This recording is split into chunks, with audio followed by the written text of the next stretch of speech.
All right, hey everybody, welcome back. We're still talking about contacting sellers. This is the second part of that.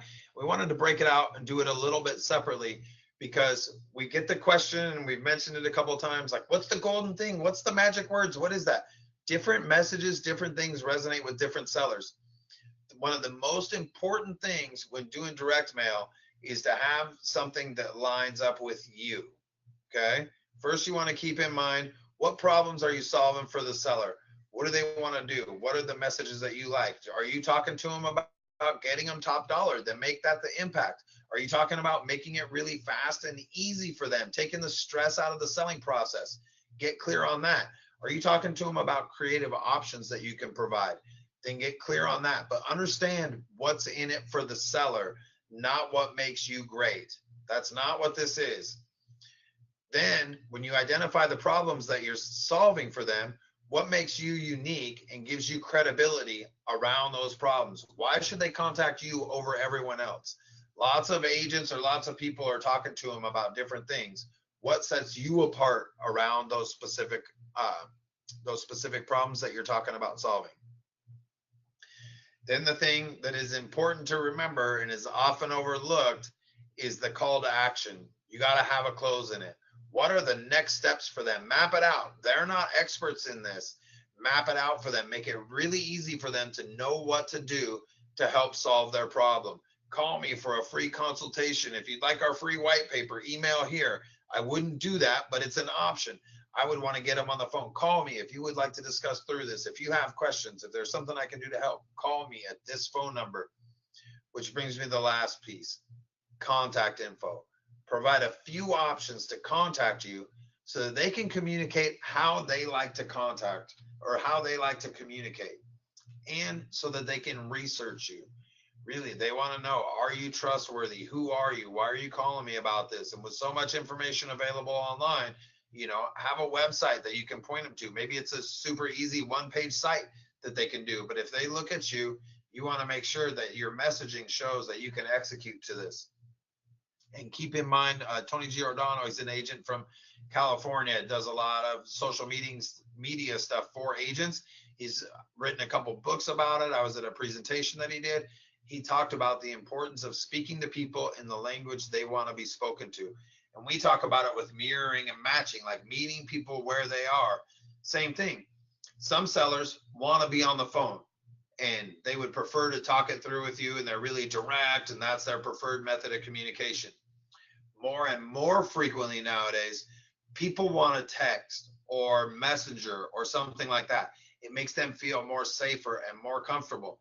Have that in your repertoire. Be willing to text and build enough rapport to move the conversation to a phone call. We've set appointments that we've gone on via text. Same thing with email. Meet them where they're at, where they're comfortable. You're the expert. You should be versatile and be able to meet them where they're at. Don't ask them to get way outside of their comfort zone to meet you where you are. That's an unfair expectation to have of them. So in your binder, in your workbook, we put some sample letters that we've used. We put 3 in there. So you can take a look and see what works well for you, give you an idea of a couple different feels. Before I get into that, and I'm probably going to talk about it later as well, a hypercritical point of this, an uber critical point of this, is put it in language that works for you. Put it in your voice. Take the ideas that are expressed here and convert them into language that you want. You guys all write emails. This is as simple as writing an email. We're giving you a sample of a successful email. We want you to tweak it and make it your own. There's really 2 reasons for this. A, if everyone who's watching this copies and pastes the same letter and sends it out, you're going to have the exact same issue you're going to have from one of the paid letter services. Everybody's sending the same letter. We don't want you to be in that situation. The other thing is we want you guys to celebrate what's unique about you, and what's unique about you is going to resonate with different sellers. Find those people. Find your tribe. That's who you want to do business with. There is tons of business out there. And part of that is because when you're sending a letter that sets a different tone than the phone conversation you're going to have, there's going to be a little disconnect. There's going to be a communication gap. Something inside the seller is going to be like, this isn't what I thought it was going to be. Be authentic throughout the whole process. Use your voice. It's not hard. You don't have to go back to school. Just what would you want somebody to say to you if you were in the shoes of your seller around the points of emphasis that you've identified you want to address? Hopefully these templates can help you out. Here's one that Thatch uses, and he discloses he's a realtor because he's got to disclose that he's a realtor. Wholesalers, you don't have to do that. And wholesalers, you can say I am an investor or I have an investor. Again, minor tweak. Hopefully that's not getting anybody wrapped around the axle. I have an investor that's interested in purchasing your property. Super short, brief, to the point. Then he talks about the investor. They're motivated, experienced, and have cash, right? That's what the investor has. He's showing the seller in just a few words that my investor can make a decision, can do it quickly, they want to, and they've got the ability, right? In 4 or 5 words, he's conveyed that point. That's why we want to be brief. Then he moves into the WIFM. What's in it for me, for the seller? And still, this is 3 bullet points. And then he's got those brief bullet points bolded, the key ideas that we want you to address to the seller. This letter is looking for a seller who wants an easy, hassle-free deal. This seller wants something that doesn't have any contingencies, right? This seller wants it to be convenient when it works for them. It can be as little as 5 days, or it can be a year out. Which works better for them? And he does this in 3 tiny paragraphs. This is an incredibly effective letter. Then at the bottom, there's a call to action. This is a great example of ideas and principles that you can take, put in your own language, and send out to properties in your area. Here's another one. This is one that I use as like a wholesaler. So I say, I'm interested in buying homes in your neighborhood. I'm not an agent or broker. I'm not interested in listing your house, right? I'm trying to get in front of all their potential objections and kind of nip them in the bud right there. I have clients who are actively looking for a property in your community, and yours meets their needs. I'm making the seller special. Yours meets their needs, and I got a motivated buyer.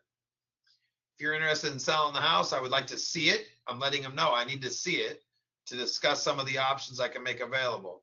Now, I put a bunch more bullet points because this is a broad form letter for me. So there's no commissions. I'm speaking to that right away. There's no hassles. There's no showing your home at odd hours. I'm trying to make it easy. They don't have to fix anything or clean anything or trash it out or any of that. We do all the paperwork, and we don't care if their attorney or advisor wants to look at it. Almost nobody that I've worked with has an attorney or advisor review it. I am always totally fine with it, but the fact that I'm transparent about that lowers their guard right away. It builds trust right away. They don't need any money to do this, and if they need to find a new place, I can help them out. I'm talking about solving problems for them as I go through it. If they just open this up, their eyes are going to go right to the bullets. That's what happens most of the time. They're going to be like, man, this is a lot of great stuff for me. Who is this guy? Then they're going to go to the top and read through. So I'm pretty intentional about how I formatted this. Again, take these principles and incorporate them into a letter that's going to work well for you. Let's talk a little bit more about CRM and follow-up systems. We've mentioned it a few times, qualifying targets, keywording them or tagging them in that. It's important to have a good follow-up or CRM system. I don't want to undermine that. It's important to use it with discipline and stay organized. There is not a worse feeling in this niche than having a conversation with a seller, letting it slip through the cracks, driving by 6 months later and see somebody else's for sale sign in front, or that somebody else got that deal. Don't let tens or hundreds of thousands of dollars slip through the cracks because you won't spend 15 or 20 seconds being disciplined about what you do. Track your activities and measure. This will show you what's paying you the best and also where you need to improve. If as you're going through it, you're inputting good notes to save time in the future. Again, 15 seconds worth of keystrokes to jot down the message you left or what you and the seller talked about. Seems like, oh, I don't need to do that now. I'll do it later. It never gets done. They call you back in 6 months and you're not prepared for the call or you can't remember what's going on. It can cost you a lot of money versus them calling you back. You pull in their file going, oh yeah, I remember we talked. You're a Husky fan. We had a great conversation. How do you think they're doing this year? That makes a difference in deals. All that said, it doesn't need to be exotic. It doesn't need to be some fancy high horsepower CRM system. At one point, for a company I was working with, Green Canopy Homes, when we were looking at shifting something, we engaged Salesforce. That was going to be tens of thousands of dollars a month to create the system. You don't need that. You can do this and make millions. Thatch has done this and still does it with expandable folders like at the top of this slide. You got one folder for months and you got one folder for days, and you keep your leads in there. When the month shows up, you take those leads out, you put them in according to the day. Every day when you get that day, you grab your leads, you call them, you drive them, you send them a letter, whatever it is, you write your notes, set the next follow-up date, put it back in the appropriate folder. $25 at Office Depot can get you a follow-up system that can make you millions of dollars. Do not spend weeks trying to figure this out, guys. It doesn't have to be that sexy. Every lead should always have a next action in the schedule.